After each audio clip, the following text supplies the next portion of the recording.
ମନେ ପଡ଼ିଗଲା କ'ଣ ଗୁରୁ ଶିଷ୍ୟ ସମୁଦ୍ର କୂଳରେ ଯାଉଛନ୍ତି। ସେଠୁ ଶିଷ୍ୟକୁ ଭୋକ ଲାଗିଲା।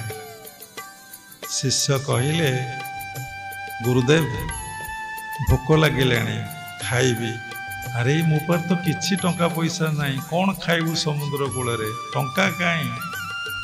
ଦେଖନ୍ତୁ ଏ କଳି ଯୁଗରେ ପଇସାର ପ୍ରଭାବ କେତେ ଦୂର। ମନି ମନି ମନି ବାଇଟର ଧ୍ୟାନ ସନସାଇନ୍ ସୁଇଟର ଧ୍ୟାନ ହନି ଆବେ ପରଶୁ ଯାବେ ପରଶୁ ବାବୁ ପଶୁରାମ ପଇସା କ୍ୟା ନ କରେ କାମ। ପଇସାର ଏତେ ଦୂର ପ୍ରଭାବ ପଡ଼ିଯାଇଛି। ସବୁ କ୍ଷେତ୍ରରେ ଟଙ୍କାର ଆବଶ୍ୟକତା ଅଛି। ଠିକ୍ ଅଛି।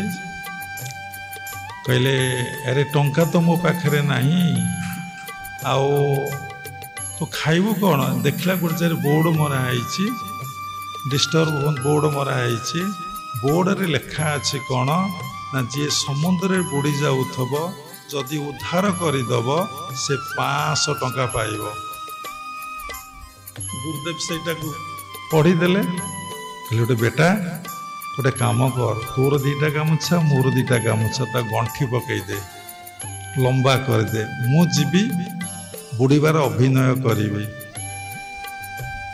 ତୁ କ'ଣ କରିବୁ, ଗାମୁଛା ପକେଇବୁ, ମୁଁ ଧରିକି ପଳେଇ ଆସିବି, 500 ଟଙ୍କା ମିଳିବ। ବୋର୍ଡ଼ ମରା ହେଇଛି, କିନ୍ତୁ ମୋର 400 ତୋର 100। ଶିଷ୍ୟ ରାଜି ହେଇଗଲା।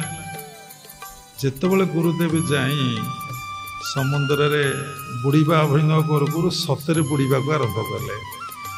ଯେତେବେଳେ ସତରେ ବୁଡ଼ିବାକୁ ଆରମ୍ଭ କଲେ, ଗାମୁଛା ପକା ଗାମୁଛା ପକା ଗାମୁଛା ପକା, ସିଏ ଆଉ କ'ଣ କଲେ, ଆଉ ଗାମୁଛା ପକେଇବାକୁ ରାଜି ହେଲାନି। କହିଲେ ଗୁରୁଦେବ, ସେତେବେଳେ ଗୁରୁ କହିଲେ, ଦେଖ ଦେଖ ମୁଁ ମଲି ମଲି ମଲି, ତୁ ଗାମୁଛା ପକା, ଆଉ ତୁ ପଛେ 400 ମୋର ପଛେ 100।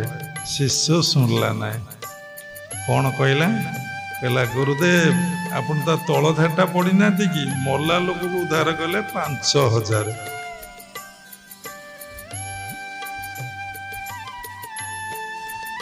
ଆପଣ ମରିବେ, ମୁଁ ଉଦ୍ଧାର କରିବି, 5000 ପାଇବି। ଏବେ କଳି ଯୁଗରେ ଶିଷ୍ୟମାନେ ଗୁରୁମାନଙ୍କୁ ମାରିବାକୁ ବସିଲେଣି।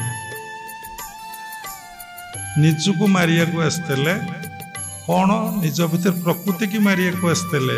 ମାଆକୁ ମାରିବୁ, ଖୁଡ଼ିକି ହରିବୁ, ଭାଇ ବୋଉ ସଙ୍ଗେ ପୀରତି କରିବୁ, ତେବେ ଯାଇ ଭବସାଗରୁ ତରିବ। ଏବେ ଶିଷ୍ୟମାନେ ସହଜ ମାରିବାଟା ହେଇଛି ବନ୍ଧୁକ, ତାକୁ କିଣିକି ଗୁରୁମାନଙ୍କୁ ମର୍ଡର କଲେ 5 ଲକ୍ଷ 10 ଲକ୍ଷ ସବୁ ଲୋକ ଦେବେ। ତେଣୁ ଶିଷ୍ୟ ସେଠି କହିଲା, ଗୁରୁଦେବ ମଲେ 5000, ଆପଣ ତଳ ଲାଇନଟାକୁ କାହିଁ ପଡ଼ିନଥିଲେ?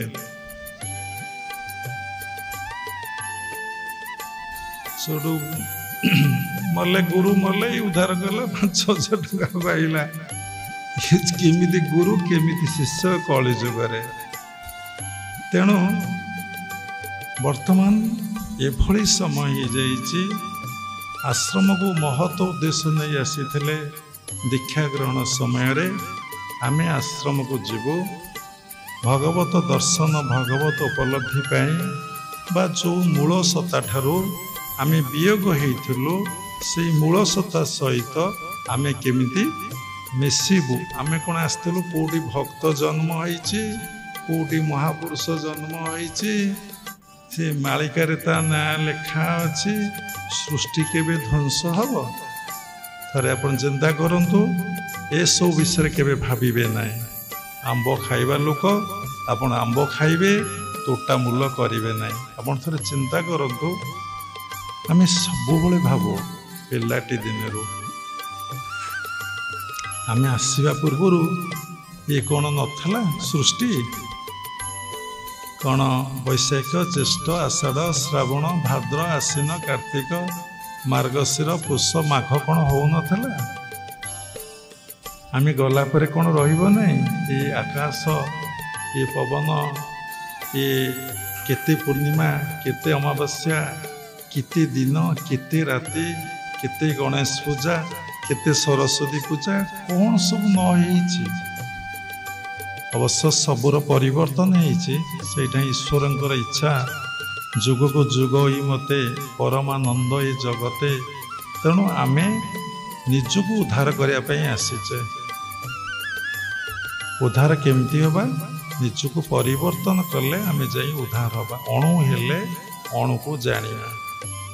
ତେଣୁ ସେଥିପାଇଁ କ୍ରିୟା ଯୋଗରେ କୁହା ହୁଏ, ନିଜକୁ ଆଗ ସମର୍ପଣ କର। କାହାଙ୍କ ପାଖରେ? କେଉଁ ଦେବାଦେବୀଙ୍କ ପାଖରେ ନୁହେଁ।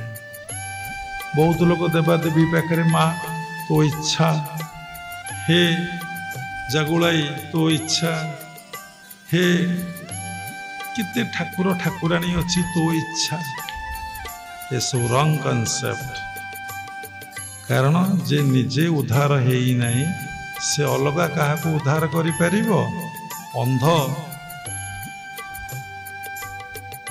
ଆଉ ଗୋଟେ ଲୋକକୁ ବାଟ ଦେଖେଇବ? ଦେଖେଇଛି କୋଉଠି? ଯିଏ ବନ୍ଧନରେ ଅଛି, ବାନ୍ଧି ହେଇଛି ଗୋଟେ ଗଛ ଭିତରେ, ଆଉ ଗୋଟେ ଲୋକ ଯାଇ ସେ ବନ୍ଧା ହେଇଛି ତାକୁ ଖୋଲି ଦେଇପାରିବ? ତେଣୁ କ୍ରିୟା ଯୁଗରେ କେତେ ସତ କଥା କୁହାଯାଇଛି। ଏବଂ ନିଜକୁ ଭଗବାନ ନିକଟରେ ପ୍ରଥମେ ସମର୍ପଣ କର। ସେଇ ସମର୍ପଣରୁ ସାଧନା ଆରମ୍ଭ ହେବ। ଯାହାର ସମର୍ପଣ ହେଇନାହିଁ, ତାର ସାଧନା କେବେ ହେବ? ସାଧନା କ'ଣ? ନା ଭଗବାନଙ୍କୁ ପାଇବା ପାଇଁ ଯେଉଁ କୌଶଳକୁ ଅଭ୍ୟାସ କରାଯାଏ ତାକୁ ସାଧନା କୁହାଯାଏ। ତେଣୁ ସମର୍ପଣ କରିଦେଲେ ଆପଣ ଭିତରେ ମୁଁ ମୋର ଭାବ ରହିବ ନାହିଁ। ପ୍ରତ୍ୟେକଟି ମୁହୂର୍ତ୍ତରେ ଆପଣ ଈଶ୍ୱର ସତ୍ତାକୁ ଉପଲବ୍ଧି କରିବେ। ଯେତେ ଈଶ୍ୱର ସତ୍ତାକୁ ଆପଣ ଉପଲବ୍ଧି କରିବେ, ଆପଣ ଭିତରେ ଜୀବସତ୍ତା ଭାବ ରହିବ ନାହିଁ। Soul consciousness reduce body consciousness. Body consciousness is your great enemy. ତମ ଯଦି କିଏ ଶତ୍ରୁ ଥାଆନ୍ତି, ସେ ଶତ୍ରୁ କିଏ? ନା ଦେହବୋଧ ଅବସ୍ଥା। ଆପଣଙ୍କୁ ବି ମୁଁ ଖରାପ କଥା କହିଲି, ଆପଣଠି ଲାଗିଲା। କେଉଁଠି ଲାଗିଲା? ନା ମନକୁ ଲାଗିଲା। ଆଉ କେଉଁଠି ଲାଗେ ନାହିଁ। ମୋ ମନଟା ଆଜି ଖରାପ। କିଏ କହୁଛି ମୋ ପେଟଟା ଖରାପ, ସେଥିଲାଗି ମୋତେ ଭଲ ଲାଗୁନି, ମୋ ହାତଟା ଖରାପ, ମୋ ଗୋଡ଼ଟା ଖରାପ। ତୁ କହିଲୁ ମୋ ପେଟ ଖରାପ ହେଇଗଲା, କିଏ କହୁଛି? ତୁ କହିଲୁ ମୋ ହାତ ବିନ୍ଧୁଛି, କିଏ କହୁଛି? ସମସ୍ତେ କହୁଛୁ ତୁ ଏମିତି କଥା କହିଲୁ, ମୋ ମନ ଭାରି ଖୁସି ହେଇଗଲା। ତୁ ଏମିତି କଥା କହିଲୁ, ମୋ ମନ କାନ୍ଦିଲା। ଯା, ତୋ ସହିତ ଆଉ ସମ୍ପର୍କ ରଖିବି ନାହିଁ। କେତେ ଅଜ୍ଞାନତା କୋଉଠୁ ଆସୁଛି? ନା ମୁଁ ଜଣେ ବ୍ୟକ୍ତି, ମୁଁ ଜଣେ ଦେହ ବୋଲି ଏ ଅବସ୍ଥାଟା ଆସୁଛି। ଯେତେବେଳେ ନିଜକୁ ଆତ୍ମା ବୋଲି ଭାବିବେ, ମୁଁ ଦେହ ନୁହେଁ ଦେହୀ, ମୁଁ ସେଇ ଆତ୍ମା। ଯେମିତି ଆମେ ଧ୍ୟାନ ମନ୍ଦିରରେ ବସିଛେ, ଆମେ କିନ୍ତୁ ଧ୍ୟାନ ମନ୍ଦିର ନୁହେଁ, ଆମେ ଘରେ ବସିଛେ, ଏ ଘରେ ଆଶ୍ରୟ ନେଇଛେ। ସେମିତି ଏ ଶରୀରରେ ମୁଁ ଆଶ୍ରୟ ନେଇଛି, ମୁଁ ଶରୀର ନୁହେଁ। କ୍ରିୟା ଯୋଗ ତାହା ହିଁ ଶିଖାଏ ମୂଳରୁ। ମୁଁ ଏ ଘର ଭିତରେ ଅଛି। Your body is temple of God. ତମ ଶରୀରଟା ହିଁ ଭଗବାନଙ୍କର ମନ୍ଦିର। ମନ୍ଦିରକୁ କେମିତି ଯତ୍ନ ନିଆଯାଏ ଜାଣିଛ? ନିଶ ରଖିବା ଏ ମନ୍ଦିରର ଯତ୍ନ। ବିଭିନ୍ନ ଛିଟ ଡ୍ରେସ୍ ପିନ୍ଧିବା, ଇଏ କ'ଣ ମନ୍ଦିରର ଯତ୍ନ? ବିଭିନ୍ନ ପ୍ରକାର ଖାଦ୍ୟ ଖାଇବା, ଇଏ କ'ଣ ମନ୍ଦିରର ଯତ୍ନ? ଏ ଦେହକୁ ଅପରିଷ୍କାର ରଖିବା, ଏଇଟା କ'ଣ ମନ୍ଦିରର ଯତ୍ନ?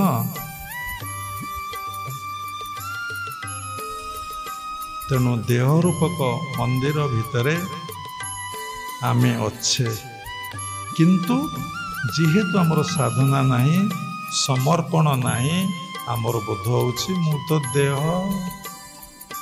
କେତେ ସଜି ହେଉଛନ୍ତି ମା ମାନେ, ମେକଅପ୍, ଲିପଷ୍ଟିକ୍, ନାଇଁ କି? କେତେ ପ୍ରକାର ନେଲ୍ ପଲିସ୍ କ'ଣ ସବୁ ଲଗେଇ ହେଉଛନ୍ତି। ଚିତ୍ର ପ୍ରତିମା ପ୍ରାୟ ଦିଶୁ କି ସୁନ୍ଦର, ଚିରି ଭିତରେ ଦେଖ କିନାର ଖାର।